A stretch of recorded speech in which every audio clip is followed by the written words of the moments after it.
Class 10th example number 4। In a right triangle A B C, एक right triangle है A B C. तो जो सबसे पहले गिवन दे रखा है हम वही बनाते हैं। हमने एक राइट ट्रायंगल बनाया A B C, right angle at B. तो राइट एंगल किस पे बेटा? बी पे।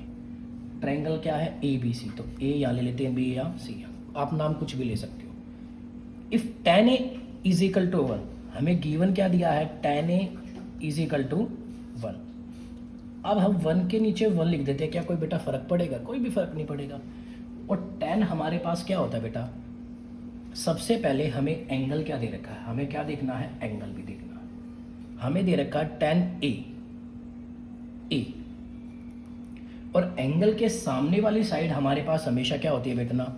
क्या होती है? मैंने बताया था, परपेंडिकुलर होती है, ये बेस होती है, और हमेशा टिल वाली साइड हाइपोटेन्यूज होती है।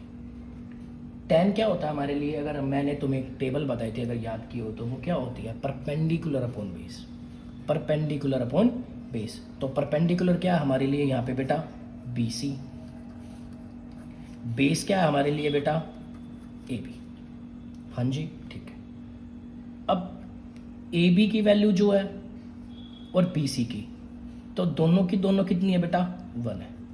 तो हम पाइथागोरस थ्योरम लगा के ए सी की वैल्यू को फाइंड आउट कर सकते हैं, बिल्कुल कर सकते हैं। तो हमने क्या लिया? In triangle A B C using Pythagoras theorem. जब हम पाइथागोरस थ्योरम लिखेंगे तो क्या होगा? ए सी का स्क्वायर ए बी का स्क्वायर प्लस बी सी का स्क्वायर के बराबर होगा। ए सी का स्क्वायर हमें क्या करना बेटा? फाइंड आउट 1 का स्क्वायर 1 का स्क्वायर। तो ए सी का स्क्वायर क्या हो जाएगा? 1 का स्क्वायर 1, 1 का स्क्वायर 1, तो क्या है? 2। ए सी की वैल्यू हमारे पास क्या आ गई बेटा? √2। हाँ जी, बिल्कुल। अब हमने h की वैल्यू भी निकाल ली, कितनी आ गई? √2। तो अब हमें निकालना क्या है? हमें वैल्यू निकालनी है साइन ए कोस ए की। तो हम सबसे पहले साइन ए की वैल्यू निकाल लेते हैं। साइन ए क्या होता है हमारे लिए? हमें पता है p/h होता है, मतलब परपेंडिकुलर अपॉन हाइपोटेन्यूज। तो परपेंडिकुलर कितना हमारे लिए? BC। हाइपोटेन्यूज कितना हमारे लिए? AC। हाँ जी, तो BC की वैल्यू कितनी आ गई हमारे पास बेटा? 1। हाइपोटेन्यूज की वैल्यू कितनी आ गई बेटा? √2। ऐसे ही ये तो साइन ए की वैल्यू आ गई बेटा। अब साइन ए कोस ए की वैल्यू निकाल लेते हैं। अब कोस ए क्या होता है हमारे लिए बेटा? Base upon hypotenuse. बेस क्या हमारे लिए बेटा? AB। हाइपोटेन्यूज क्या हमारे लिए बेटा? AC। AB की वैल्यू 1, हाइपोटेन्यूज की वैल्यू √2। तो अब हमें प्रूव क्या करना था बेटा? 2 साइन ए कोस ए की वैल्यू हमें फाइंड क्या करनी है बेटा? 1।